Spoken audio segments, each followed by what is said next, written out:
इस बारिश का शुरू होना कुछ याद दिलाता है मुझे बातें वो बचपन की कि जब भीगते थे हम घर पहुंचते हुए अपने स्कूल से। और माँ का वो घबराना और छाता ना होने पर अपने स्कूल की जो ड्रेस में से चादर को छत बनाना। दो बच्चे आगे चल रहे हैं और दो बच्चे पीछे चल रहे हैं और बीच में हम अपने आप को बचाते हुए, खिलखिलाते हुए और थोड़ा डरते हुए रोड क्रॉस करते हुए किसी तरह मिट्टी में पूरे घुल मिलते हुए घर पहुंचते थे, बिल्कुल रेल की सवारी की तरह। और एक करके एक अपने अपने घर को पहुंच जाते थे। फिर क्या, फिर गरम गरम चाय की प्याली के साथ गरम कपड़ों में और गरम बिस्तरे में घुस जाते थे।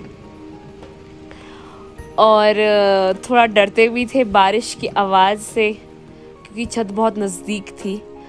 और जब बारिश की बूंदें छत पर पड़ती थी तो उसकी आवाज़ से ऐसा लगता था कि जैसे गोले बरस रहे होंगे। वो था टाइम जब मॉनसून हमेशा की तरह आता है और हम घबराते घबराते हुए सो जाते थे। कभी कभी तो ऐसा हो जाता था कि लाइट भी चली जाती थी और हमें पता था कि ये तो अगली सुबह ही आएगी, पर कभी घूम घुमाते हुए मुस्कुराते हुए वापस आ भी जाती थी। खैर, फिर माँ का डिनर के लिए उठाना हमको, फिर एक और चिंता भी सताती थी कि पापा कब घर आएंगे। और मुझे तो बड़े अजीबोगरीब ख्याल भी आते थे बचपन से ही। और उस टाइम पे माँ के साथ हर एक गाड़ी पर नजरें गड़ाए हम बैठे हुए अपनी खिड़की के पास और देखते कि कौन सी गाड़ी से पापा आएंगे। कमबख्त फोन, जो मोबाइल फोन था ना, वो पता नहीं कहाँ गुम पड़ा था। बस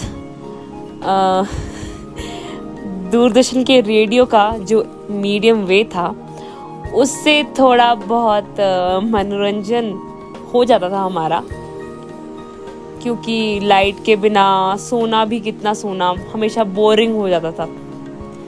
तो मीडियम वे के गाने, उसकी कहानियाँ और मुख्य समाचार वॉज द मेन पार्ट, जिसको हम बहुत इंजॉय किया करते थे मिलकर।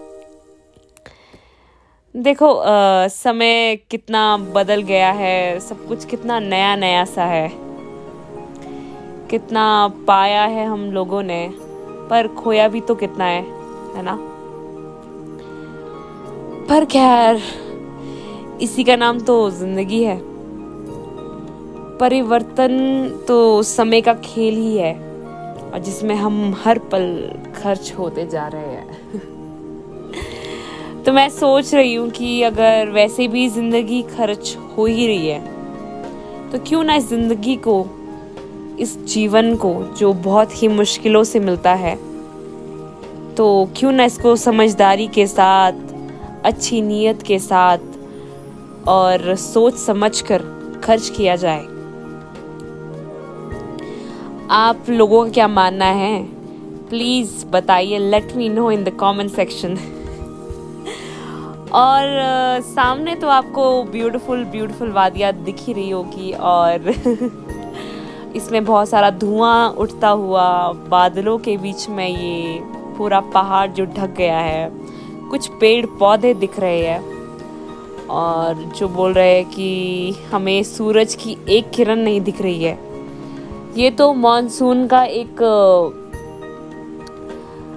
रोज का काम है, जब सब कुछ ये ढक देता है और बिल्कुल बारिश की तैयारी इसी तरह तो होती है।